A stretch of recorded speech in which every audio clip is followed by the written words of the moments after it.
بسم اللہ الرحمن الرحیم یسبح للہ ما فی السماوات وما فی الارض الملک القدوس العزیز الحکیم هو الذی بعث فی الامیین رسولا منہم یتلو علیہم آیاتہ ویزکیہم ویعلمہم الکتاب والحکمہ۔ اب دیکھیے آپ، جیسے وہ آیت 3 دفعہ آ چکی تھی، یہ چوتھی مرتبہ آ رہی ہے۔ وہ بنیادی طریقہ کار کیا تھا؟ قرآن کی تلاوت۔ قرآن اس مقناطیس کے مانند تھا کہ جس کے اندر جس کی روح بیدار ہے اس کو کھینچ لے گا۔ یہ ہے آپ کا آلہ دعوت۔ اب آپ کے پاس وہ آ گئے جو سلیم الفطرت، کسی درجے میں سلام، جن کی زیادہ سلیم الفطرت اور زیادہ جو ہے وہ فوراً آ گئے۔ کچھ کو تھوڑا سا وقت لگا، پھر کچھ اور وقت لگا، کچھ اور وقت لگا، تو 12 برس میں مکے کی جو ہے وہ ہانڈی کے اندر پوری طرح بلو کر نکال دیا گیا۔ اور جو نکالا پھر ان کی تربیت، ان کی تعلیم اسی کتاب سے، حکمت قرآن پر بیس کر رہا ہے سارا پروسیس۔ تربیت بھی قرآن سے، تزکیہ بھی قرآن سے، دعوت بھی قرآن سے، تذکیر بھی قرآن سے، تبشیر بھی قرآن سے، انذار بھی قرآن سے۔ تذکیر، انذار، تبشیر، اس سے دعوت ہو گئی، اور شفاء لما فی الصدور، دل کے اندر کے جو روگ ہے ان کا علاج۔ یہ دل کا روگ ہے کیا؟ دنیا کی محبت، اللہ خیر صلی اللہ، مال کی محبت، اولاد کی محبت، سب کیا ہے؟ ہاتھی کے پاؤں میں سب کے پاؤں دنیا کی محبت۔ یہ قرآن نکال دیتا ہے۔ هو الذی بعث فی الامیین رسولا منہم، وہی ہے جس نے بھیجا، اٹھایا امیین میں سے ایک رسول، انہی میں سے۔ یتلو علیہم آیاتہ، ان کو پڑھ کر سناتا ہے اللہ کی آیات، یہ وہ مقناطیس۔ وَيُزَكِّيهِمْ وَيُعَلِّمُهُمُ الْكِتَابَ، وہ تزکیہ کر رہا ہے۔ تلاوت آیات کے ذریعے سے غلط نظریات ختم ہوئے، غلط نظریات ختم ہوئے۔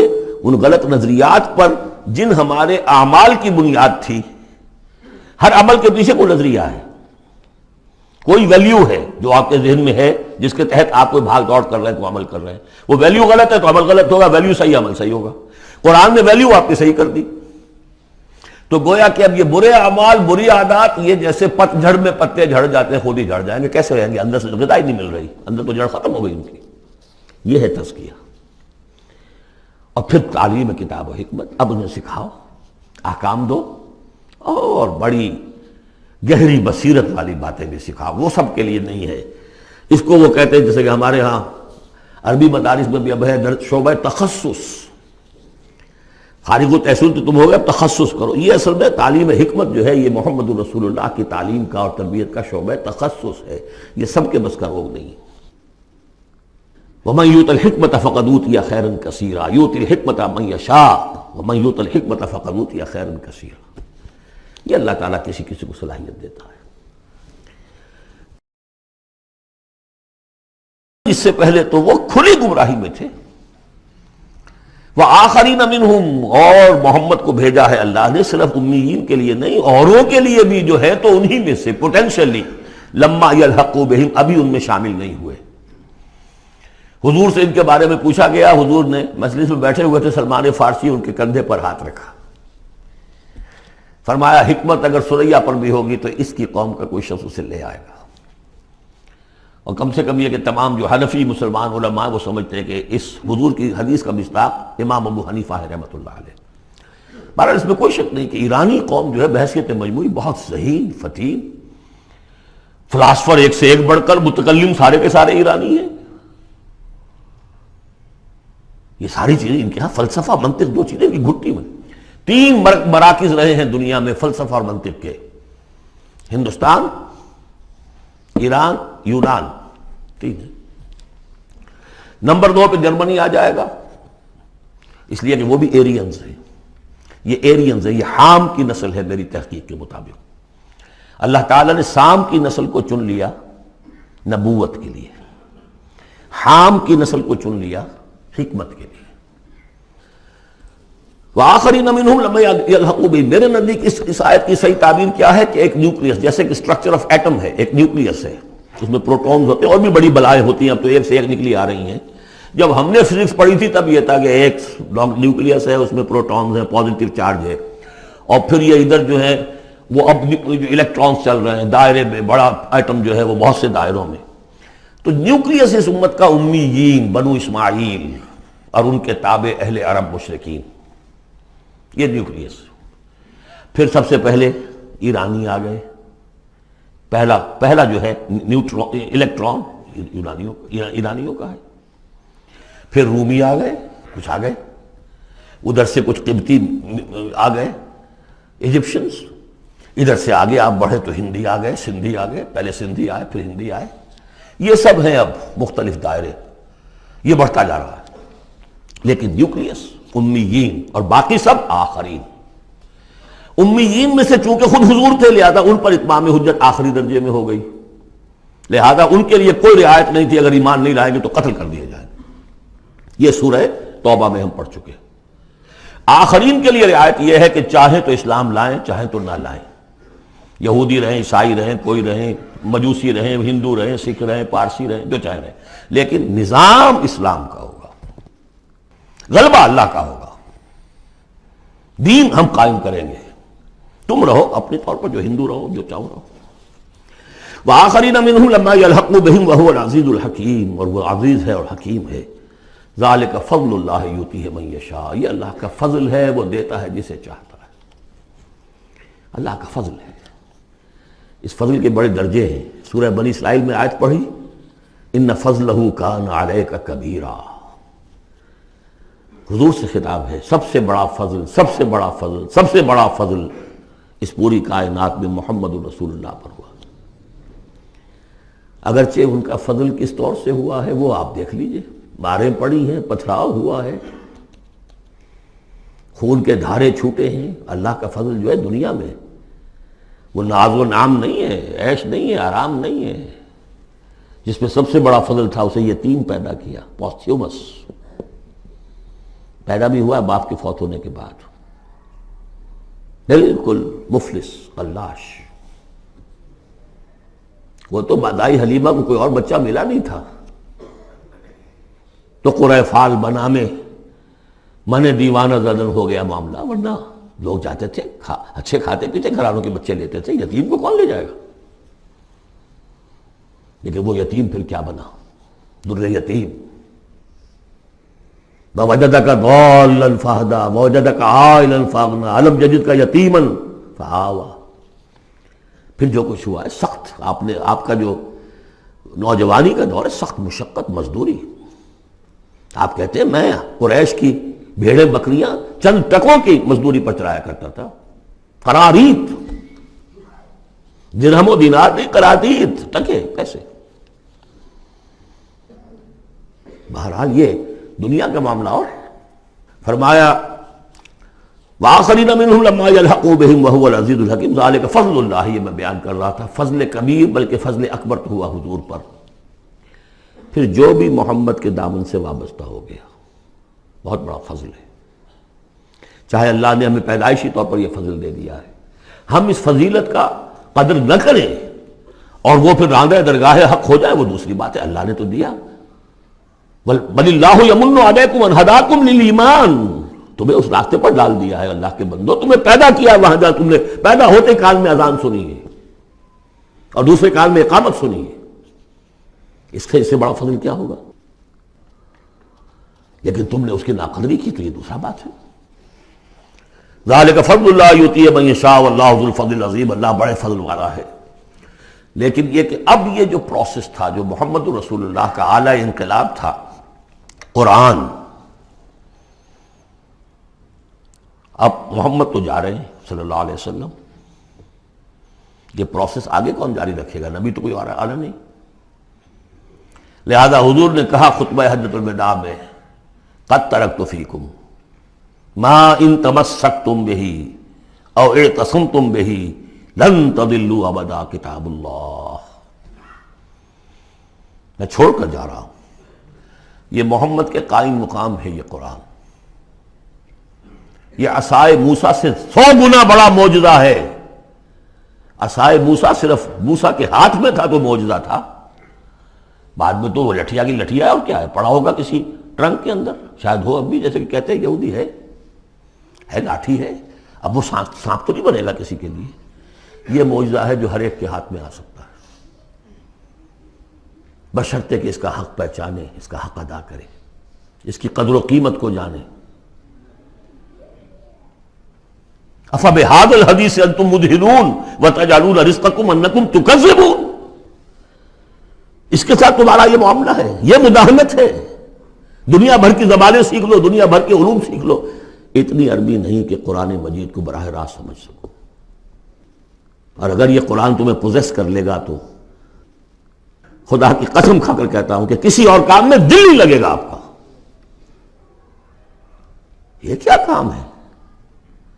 گھس گھس گھس گھس گھس کر کے تنخواہ ہو گئی 30,000 40,000 50,000 تنخواہ لے کے آ گئے. بس یہی ہے. Were you created for that? ابراہیم بن ادھم کا آپ نے سنا ہوگا نام. بادشاہ تھے کسی علاقے کے، شکار پر گئے ہوئے تھے تو وہاں کئی آواز انہیں سنائی دی، کسی فرشتے کی تھی یا یہ کہ خود ان کے اپنے دل کی آواز تھی. یا ابراہیم لہذا خلقت ام لہذا امرت. اے ابراہیم سوچو، کیا اس کام کے لیے تمہیں پیدا کیا گیا تھا؟ کیا تم اس کام کے لیے پیدا کیے گئے تھے اور تمہیں اس کام کا حکم ہوا تھا شکار کرو جا کر؟ بس وہی سے کایا پلٹ ہوئی. تو سوچنے کی بات ہے. اب ترتیب بتا رہا تھا اصل میں، ورنہ بات لمبی ہو جائے گی، کہ اب یہ قرآن کے بارے میں تمہارا طرز عمل کیا ہوگا. تصویر دکھائی جا رہی ہے پھر سابقہ امت کی، انہیں بھی ہم نے دی تھی کتاب تورات. مثل الذین حملوا التوراۃ ثم لم يحملوها كمثل الحمار يحمل اسفارا. مثال ان لوگوں کی جو حامل تورات بنائے گئے پھر وہ اس کے حامل ثابت نہ ہوئے. اور حمل میں خاص ایک بات ہے، حمال کسے کہتے ہیں؟ بوجھ اٹھا کر ایک جگہ سے دوسری جگہ لے کر جانا، حمال اسے کہتے ہیں. اسر اور حمل میں میں نے فرق بتایا تھا آپ کو سورہ بقرہ جب پڑھ رہے تھے آخری، کہ اسر وہ بوجھ ہے جس کے نیچے انسان دب کر رہ جائے، چل نہ سکے، اسر ہے. اور حمل وہ ہے جس کو لے کر چل سکے. اب عورت کا بھی حمل ہوتا ہے، وہ لے کر چلتی ہے. بہرحال جب ایڈوانس پریگننسی ہوتی ہے دکھ تو ہے، تکلیف ہے، واہنن علی واہنن تو ہے، چل سکتی ہے. اسی طرح حمال ہے، وہ لے کے جا رہا ہے. تو حمل التوراۃ، یہ اللہ تعالیٰ جس کو کتاب دیتا ہے حامل بناتا ہے، اس کے ذمے سے پہنچاؤ. لتبیننہ، تمہارا فرض ہے اسے واضح کرو، اسے عام کرو. یا اہل القرآن، حضور نے فرمایا ہے قرآن والوں لا تتوسط. ایک ذہنی سہارا ہمارے پاس اللہ کی کتاب ہے. 40 من سونا ہم نے لگا دیا ہے اس قرآن کو تاروں سے لکھنے پر. معلوم ہے آپ کو رکھا ہوا ہے ہمارے ہاں، ایوبی دور کی یادگار. بہرحال قرآن مجید کے حامل بنائے گئے تھے اس لیے کہ اوروں تک پہنچاؤ.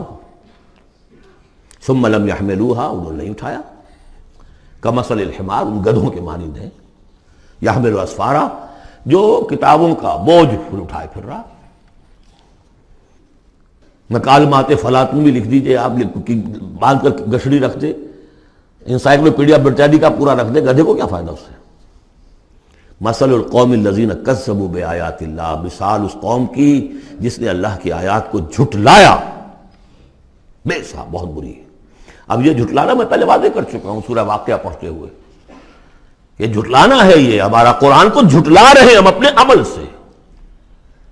ایک شخص آپ سے پوچھے گا آپ قرآن کو اللہ کا کتاب مان لیا؟ میں مانتا ہوں. آپ نے کبھی پڑھا اس کو؟ آپ 7 سمندر کا سفر پار کر کے یہاں MBA کرنے تشریف لے آئے ہیں امریکہ میں. MBA معلوم ہوتا ہے کہ کوئی پتہ نہیں کوئی جنت کی کوئی سیٹ ہے کیا ہے.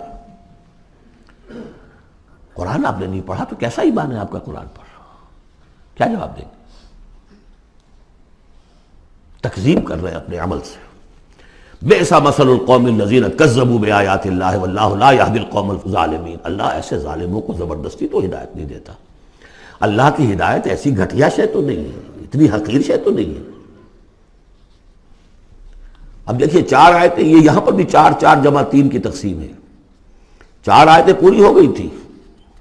حضور کی بعثت 2 میں ہے. امیین نیوکلیس ہے، آخرین سب الیکٹرانز ہیں اس کے چاروں طرف. یہ ملٹی نیشنل امت ہے. ملٹی نیشنل فرمز تو آپ کو معلوم، ملٹی نیشنل. جبکہ سابق جو امت تھی بنی اسرائیل وہ یونی ریشیل، ایک نسل کی. یونی ریشیل، یونی نیشنل، یہ multi racial, multi national. Hindi بھی، فارسی بھی، ایرانی بھی، ترک بھی، چینی بھی. اب تو دنیا کا میں نہیں سمجھتا کہ کوئی قوم رہ گئی ہو، کوئی نسل رہ گئی ہو جس میں کچھ نہ کچھ مسلمان موجود نہ ہوں. اور دوسری بات یہ کہ حضور کا بنیادی کیا ہے؟ اعلیٰ دعوت، اعلیٰ تربیت، جس سے کہ مردان کار تیار کیے جو جہاد اور قتال کریں گے، وہ ہے قرآن. اب آگے 4 آیتوں میں وہ جو طرز عمل ہمارا ہو گیا اس کی تصویر دکھائی جا رہی ہے بنی اسرائیل کے طرز عمل میں. مثل الذین حملوا التوراة ثم لم يحملوها كمثل الحمار يحمل اسفارا بئس مثل القوم الذین كذبوا بآیات اللہ واللہ لا يهدی القوم الظالمین. اس کے بعد نتیجہ کیا نکلتا ہے؟ جو آیات الہیہ سے رشتہ ٹوٹے گا تو سہارا کیا چیز رہ جائے گی؟ ہم تو اللہ کے چہیتے ہیں، لاڈلے ہیں، ہمیں تو جہنم میں کوئی جھونک ہی نہیں سکتا. جھونکے گا بھی تو دوسروں کی آنکھ میں دھول جھونکنے کے لیے چند دن کے لیے، ہمیں بھی ڈال کے فوراً نکال لیں گے. اللہ کو بھی چوری کرنی ہے، خیانت کرنی ہے، ہمارے لیے کرنی ہے. اور ہم جیسے بھی کچھ ہیں، جو بھی کچھ ہیں، زانی ہیں، شرابی ہیں، جو بھی کچھ ہیں، لیکن تیرے محبوب کی امت میں، جب تیرے محبوب کی امت میں ہے، سیلویشن از گارنٹیڈ، شفاعت تو ملنی ہی ملنی ہے. بہت زیادہ کرنا ہے تو کسی بزرگ کی مزار پہ دیگے بھی چڑھا ہے، بس اور کیا رہ گیا.